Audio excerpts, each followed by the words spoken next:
कई इलाकों का AQI 400 के पार चला गया है। तो लगातार दिल्ली में जो प्रदूषण का स्तर है वो बरकरार है। गंभीर श्रेणी में प्रदूषण का स्तर है। NCR के प्रदूषण में भी कोई कमी नहीं है। हरियाणा की बात करें तो यहां भी AQI खराब स्तर पर है। बहादुरगढ़, सोनीपत और पानीपत की हवा सबसे ज्यादा खराब है। तो दिल्ली, NCR और हरियाणा का जो AQI है वो अब भी बहुत खराब श्रेणी में बना हुआ है और कई जगहों पर गंभीर स्थिति प्रदूषण की बरकरार है। पिछले कई हफ्तों से दिल्ली, NCR और हरियाणा की आबोहवा खराब चल रही है। तमाम तरह के प्रतिबंध लागू हैं। ग्राफ 4 लागू है, बावजूद इसके प्रदूषण के स्तर में कोई सुधार देखने को नहीं मिल रहा है। हरियाणा की बात करें तो बहादुरगढ़, सोनीपत और पानीपत में स्थिति सबसे ज्यादा खराब नजर आती है। दिल्ली में भी AQI 400 के पार है। कई इलाकों का AQI अब भी 400 के पार है। तो गंभीर श्रेणी में बना हुआ है। प्रदूषण का जो मामला है वो दिल्ली, NCR और हरियाणा में।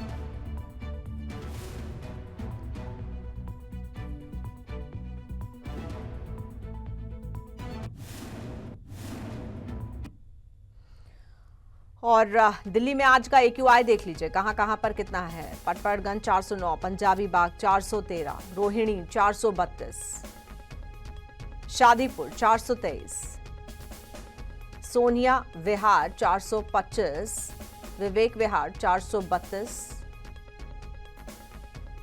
तो ये दिल्ली के कुछ इलाकों का AQI हम आपको बता रहे हैं जो कि 400 के पार है। ऐसे में काफी चिंताजनक स्थिति दिल्ली, NCR और हरियाणा की, क्योंकि AQI का जो इंडेक्स है वो नीचे आने का नाम नहीं ले रहा है। प्रदूषण के स्तर में कोई सुधार होता नजर नहीं आ रहा है।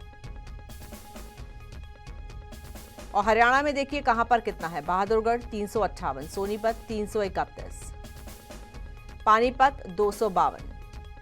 ये 3 वो जगह जहां पर सबसे ज्यादा खराब है प्रदूषण की स्थिति। वहीं कुछ अन्य जगहों पर कितना AQI है ये आप देख सकते हैं। फरीदाबाद 241 है, कैथल 196 है, यमुनानगर 195 है, करनाल में भी 195 है, फतेहाबाद में 194 है, अंबाला 143 है, नारनौल 187, कुरुक्षेत्र 185। तो ये हरियाणा के कुछ शहरों का AQI जो हम आपको दिखा रहे हैं। बहादुरगढ़, सोनीपत और पानीपत का AQI सबसे ज्यादा है। बहादुरगढ़ और सोनीपत का AQI लगभग 350 और वहीं पानीपत का भी AQI 250 के ऊपर है। वहीं अन्य जगहों पर भी स्थिति खराब है।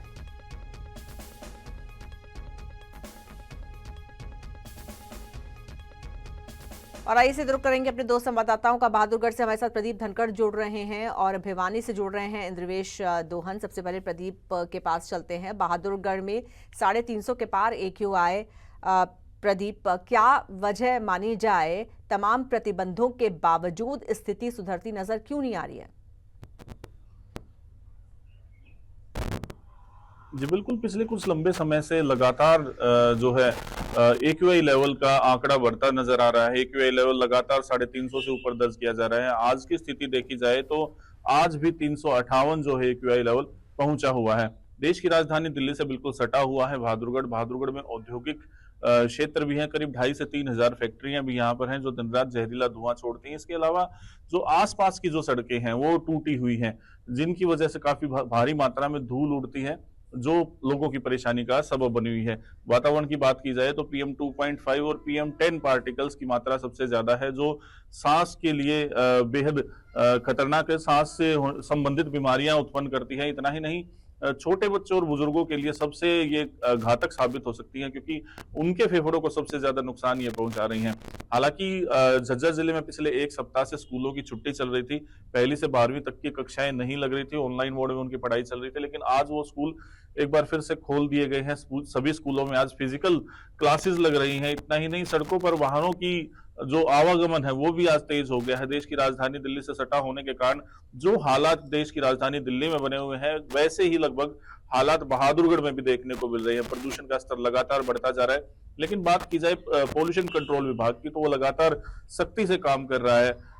वाहनों के चालान काटे जा रहे हैं, फैक्ट्रियों को जो है वो नोटिस दिए जा रहे हैं। इसके साथ साथ 6 सरकारी विभागों को भी 10-10 लाख से 25-25 लाख रुपए तक के जुर्माने लगाए गए हैं। उन्हें नोटिस दिए गए हैं कि आप जो है प्रदूषण कम करने के लिए क्या उपाय कर रहे हैं। उनमें अगर खामियां देखने को मिली हैं, कहीं कूड़ा जलता हुआ दिखाई दिया है, तो उस पर कार्रवाई पोल्यूशन कंट्रोल विभाग ने की है और नोटिस भी दिए हैं काफी सारे लोगों को। लेकिन बात की जाए पराली की, तो बहादुरगढ़ में पराली जलाने के बहुत कम मामले सामने आए हैं। महज 5 से 6 मामले ही अब तक बात की जाए तो पूरे झज्जर जिले में पराली जलाने के आए हैं, जिसके बाद किसानों पर आर्थिक दंड लगाया गया है, उनके खिलाफ कार्रवाई भी की गई है। लेकिन यहाँ जो पोल्यूशन है वो पराली के कारण नहीं, बल्कि टूटी हुई सड़कों से उड़ने वाली धूल मुख्य यहाँ का कारण है। और जो फैक्ट्रियां जहरीला धुआं छोड़ती हैं, डीजल जनरेटर हैं, ग्रेड 4 की जो नियम है वो कायदे यहाँ पर लागू किए गए हैं, लेकिन अब भी काफी जगह देखा जा सकता है कि जनरेटर चल रहे हैं, उन पर कार्रवाई करने की जरूरत है। बिल्कुल, आप कह रहे हैं कि ग्रेड 4 लागू है, दूसरी तरफ बच्चों के स्कूल खुल गए।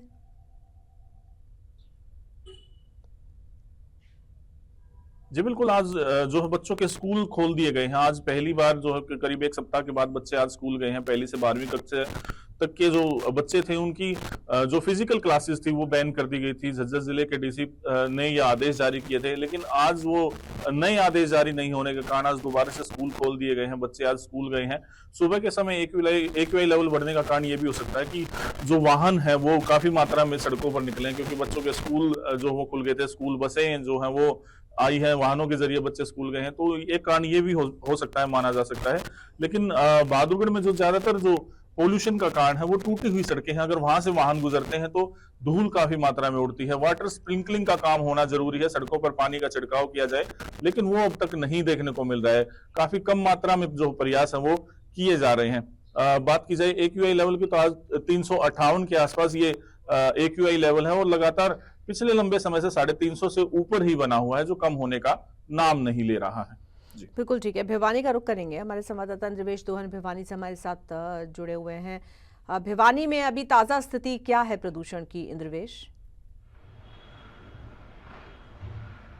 जी बिल्कुल, भिवानी की बात करें तो भिवानी में जो एक्यूआई है वो 260 क्रॉस करे हुए है और पिछले तकरीबन 3 से 4 दिन तक ये 350 के करीब जो रही है। तो आज जो है थोड़ी हवा चलने के कारण मौसम में ज़रूर साफ हुआ है। तो एक्यूआई में हालांकि स्कूली बच्चों की जो छुट्टियां हैं उसको लेकर के आज फैसला ले लिया जाएगा। तो उम्मीद की जा रही है कल से जो है स्कूल नियमित रूप से खुल पाएंगे। और दूसरी बात करें यहाँ पे जो स्मोग है उसका रीज़न जो कहा जाता है, ये भिवानी जो है एक डेजर्ट एरिया है, यहाँ पर पराली की समस्या नहीं है, लेकिन अन्य ज़िलों से जो धुआं आता है उसका प्रभाव यहाँ पर रहता है। ग्रेड 4 जो है लागू किया गया है, लेकिन उसका मुख्य उद्देश्य यही रहता है अभी धूल और धुआं जो है वो ना उड़े। तो इस प्रकार की जो उत्पन्न करने वाली इकाइयाँ हैं या खनन का जो कार्य है उन पे ज़रूर रोक लगाई गई, लेकिन वो एक बड़ा छोटा क्षेत्र जो है कहा जा सकता है। तो ओवरऑल जो वातावरणीय स्थितियाँ जो बनी उसके कारण ये प्रदूषण की समस्या से अभी भिवानी के निवासियों को जूझना पड़ रहा है, जिसके चलते लोगों को जो है आँखों में जलन की जो समस्या है वो निरंतर बनी हुई है और काफ़ी लंबे समय से ये समस्या बनी हुई है। इसके साथ सांस लेने की जो दिक्कतें हैं वो भी बनी हुई हैं। बच्चों और बुजुर्गों को जो समस्याएं थी उनको विशेष तौर पे ख्याल रखना पड़ रहा है। तो प्रदूषण की स्थितियों से फिलहाल भिवानी भी जूझता हुआ नजर आ रहा है। जी भी बताइए कि आप कह रहे हैं कि भिवानी में अपना कोई कारण नहीं है प्रदूषण का इतना ज़्यादा, जितना कि जो आसपास के इलाके हैं वो जिम्मेदार हैं भिवानी में प्रदूषण आने के, लेकिन कुछ तो कारण स्थानीय भी होंगे, क्योंकि पराली जलाने के मामले कहीं हैं कहीं नहीं हैं। अब जिस तरह से और जगहों से खबरें आ रही हैं कि कार्रवाई भी की जा रही है, तो मामले और सालों की तुलना में कम भी हैं और कार्रवाई के बाद कुछ हद तक मामले रुक भी रहे हैं। जी बिल्कुल, निश्चित तौर पर जिस प्रकार से प्रशासनिक तौर पर राज्य सरकार के तौर पर सख्ती की गई है, लोगों को जागरूक किया गया है, पराली प्रबंधन को लेकर के जो कार्य किए गए हैं उसका प्रभाव जरूर पूरे प्रदेश में नज़र आ रहा है। भिवानी की बात करें तो यहाँ पे जो है माइनिंग जोन है, 3 से 4 करीब माइनिंग जोन है, वहाँ पे जो है धूल उड़ने की जो समस्या है, लेकिन उसका एक सीमित क्षेत्र जो है रहता है, उसका प्रभाव जो है सीमित क्षेत्र तक रहता है। वह तौर पे देखें तो इतना बड़ा प्रभाव उसका नहीं काज है, लेकिन स्थानीय जो तौर पे जो कूड़ा जलाए जाने की जो समस्याएं हैं या कंस्ट्रक्शन का जो अलग अलग जगह कार्य करता है, वो एक सामान्य अन्य जिलों की तरह यहाँ भी उतना ही प्रभावी ज़रूर है।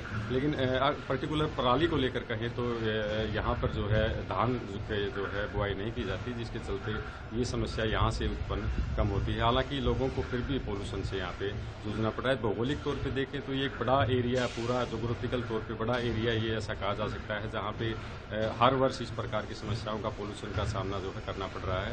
बरसात एक ऐसी माध्यम है जिसके माध्यम से धूल के कण और जो धुएं के कण है वो साथ बैठ जाते हैं। जैसे जैसे सघनता आती है, नमी मौसम में आती है, तो वो ओस की बूंदों के रूप में वो जरूर सफाई किसी न किसी रूप में हमें आने वाले समय में देखने को मिल सकती है। जी ठीक है, बहुत शुक्रिया आपका इंद्रवेश दुहान हमारे साथ जुड़ने के लिए। प्रदीप, आपका भी धन्यवाद।